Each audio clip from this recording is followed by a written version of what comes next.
অভিষেক বন্দ্যোপাধ্যায়কে তো সবাই চেনেন, কিন্তু অভিষেক বন্দ্যোপাধ্যায়ের বিদেশি স্ত্রী রুজিরা বন্দ্যোপাধ্যায়কে চেনেন কি? হ্যাঁ, জন্ম ব্যাংককে। কলেজে পড়তে পড়তেই অভিষেকের সঙ্গে হয় প্রেম, তারপরেই ব্যাস প্রেম থেকে ছাদনাতলা। কিন্তু পিসির শাশুড়ি মমতা বন্দ্যোপাধ্যায়ের কাছে রুজিরা হলেন ছোট্ট বউ। আসলে কেমন মানুষ রুজিরা? অভিষেকের স্ত্রী রুজিরাকে কেন একটা সময় তলব করেছিল সিবিআই? তারপর সবকিছু থেকে কিভাবে নিজেকে মুক্তি দিয়ে একেবারে সংসারী হয়ে উঠেছেন রুজিরা? ঘর সংসারের নীরবতমা রুজিরাকে অনেকেই চেনেন না। হ্যাঁ, একটা সময় রাজ্য রাজনীতিতে একটি নাম আলোচনার কেন্দ্রবিন্দুতে উঠে এসেছিল, আর তিনি ছিলেন তৃণমূল সাংসদ অভিষেক বন্দ্যোপাধ্যায়ের স্ত্রী রুজিরা বন্দ্যোপাধ্যায়। সাধারণত রাজনৈতিক ময়দানে তাকে খুব কমই দেখা যায়, সংবাদ মাধ্যমের সঙ্গে তার যোগাযোগও সীমিত।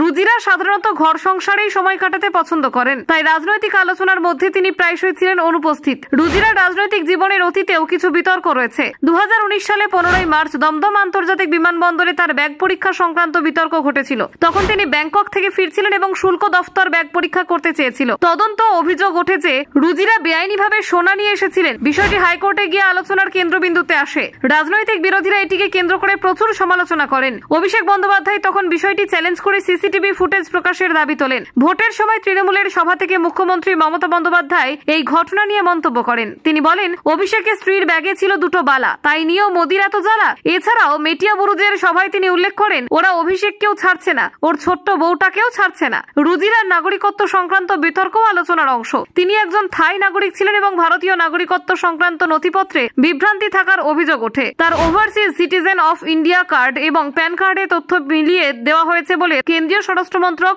শোকজে নোটিশ পাঠায়। শোকজ নোটিশে বলা হয়েছিল যে 15 দিনের মধ্যে জবাব না দিলে তার পিআইও কার্ড বাতিল হয়ে যাবে। আবেদনপত্রে রুজিরা তার বাবার নাম বিভিন্নভাবে উল্লেখ করেছিলেন, যার নথি যাচাইয়ে অসঙ্গতি সৃষ্টি করে। এই বিষয়ে রাজনৈতিক ও প্রশাসনিক বিতর্কও সৃষ্টি হয়। রুজিরা ও অভিষেক বন্দ্যোপাধ্যায়ের পরিচয় সম্পর্ক জনগণের আগ্রহের কেন্দ্রবিন্দু। উচ্চ মাধ্যমিকের পর রুজিরা আইআইপিএম থেকে বিজনেস ম্যানেজমেন্ট পড়তে দিল্লি যান। সেখানে অভিষেকের সঙ্গে পরিচয় হয় এবং সম্পর্ক গড়ে ওঠে দুজনের। কলেজ জীবন থেকে তাদের বন্ধুত্বের ভিত্তিতে সম্পর্ক ঘনিষ্ঠতা পায়। রুজিরা দিল্লির রাজৌরি গার্ডেনের বাসিন্দা এবং তার পরিবার রাজধানীতে ব্যবসায়িক কার্যক্রম পরিচালনা করেন। ব্যাংককে জন্ম নেওয়া রুজিরা পরে দিল্লিতে আসেন। অভিষেকের সঙ্গে 2012 সালে 24 ফেব্রুয়ারি বিবাহ বন্ধনে আবদ্ধ হন তিনি। বিয়ের সময় মমতা বন্দ্যোপাধ্যায় উপস্থিত না থাকলেও দলের অনেক নেতার উপস্থিতি ছিল। বিয়ের অনুষ্ঠানে রাজকীয় আয়োজনে সম্পন্ন হয় এবং পরিবারের জন্য সময়োপযোগী ব্যবস্থা নেওয়া হয়। রুজিরার বাবা মা রাসবিহারী এলাকায় একটি বাড়ি কিনেছিলেন, যাতে তিনি ও সন্তানদের সঙ্গে নিরাপদভাবে বসবাস করতে পারেন। রুজিরা ও অভিষেকের সংসারে 2 সন্তান রয়েছে। প্রথম সন্তান কন্যা আজানিয়া এবং